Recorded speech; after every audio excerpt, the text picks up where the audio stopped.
আমি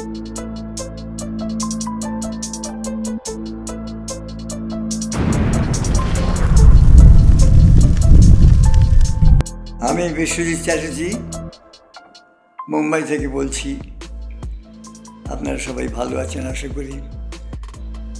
আমি এই অগ্নিযুগ দ্য ফায়ার ছবির সম্বন্ধে বলছি আবার নতুন করে। এই ফিল্ম করতে গিয়ে আমি দুজন খুব কাছের মানুষকে হারিয়েছি। একজন ধর্মেন্দ্র চলে গেলেন, আমার বিশেষ বন্ধু, আমার খুব কাছের লোক, বন্ধু ভাইয়ের মতন, তাকে হারিয়েছি।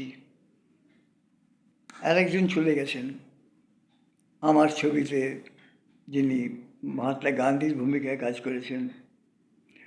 এখানে খুব নামকরা একজন দক্ষ অভিনেতা সঞ্জয়জি, উনি হঠাৎ চলে গেলেন।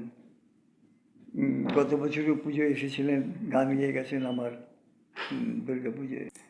এইটি পৃথিবীর নিয়ম, মানুষের যাওয়া আসা সেটা তো আছেই, কিন্তু তার মধ্যে আমাদের কর্ম করতে হবে, আমাদের কাজ আমাদের করে যেতে হবে, এগোতে হবে। সেই হিসেবে আমার ফিল্মের কাজও চলছে এবং খুব চেষ্টা করা হচ্ছে যাতে খুব তাড়াতাড়ি আপনাদের সামনে আমি ফিল্মটাকে নিয়ে আসতে পারি।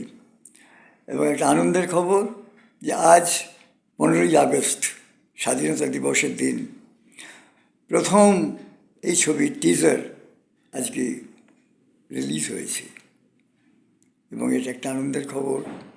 আমিও খুব খুশি এবং চেষ্টা করছি যত তাড়াতাড়ি পারি এই ছবিটা আপনাদের সামনে নিয়ে আসবো।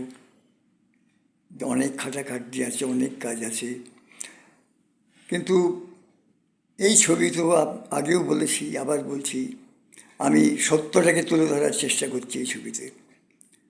এটা আমার অর্ডিনারি একটা ফিল্ম নয়, এটা আমার একটা মিশন।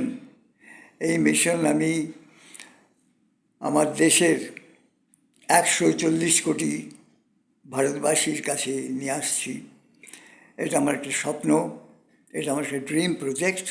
আপনাদের আশীর্বাদ চাই, আপনাদের ভালোবাসা চাই, যেটা আপনারা চিরকাল আমায় দিয়ে গেছেন। আমি যেন সেটা চিরকাল পাই আপনাদের কাছ থেকে।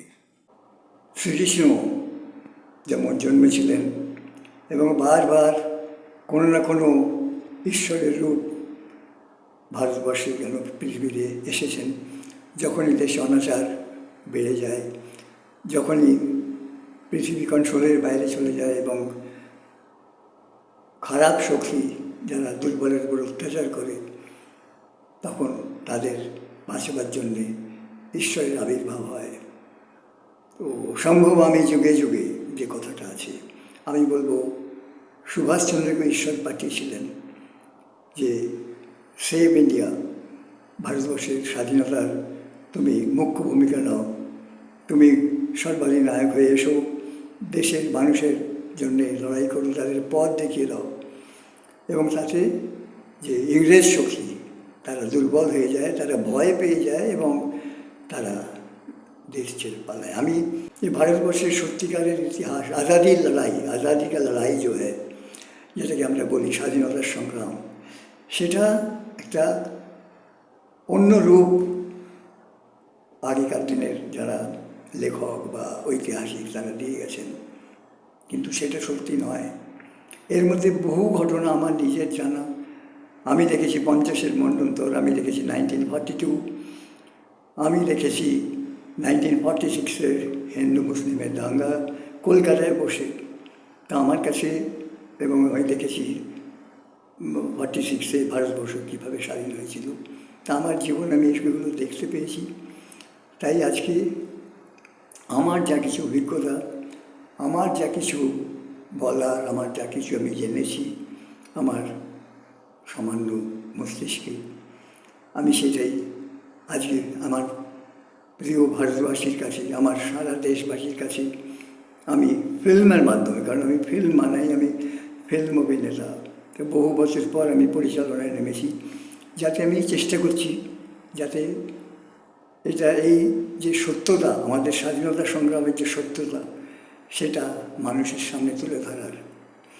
এবং শুধু আজকের দিনের নয়, এটা আমি রেখে যেতে চাই আগামী প্রজন্মের জন্যে। তারা যেন সত্যিকারের ইতিহাসটা জানতে পারেন, যে ভারতবর্ষে রাজারা এসেছিল।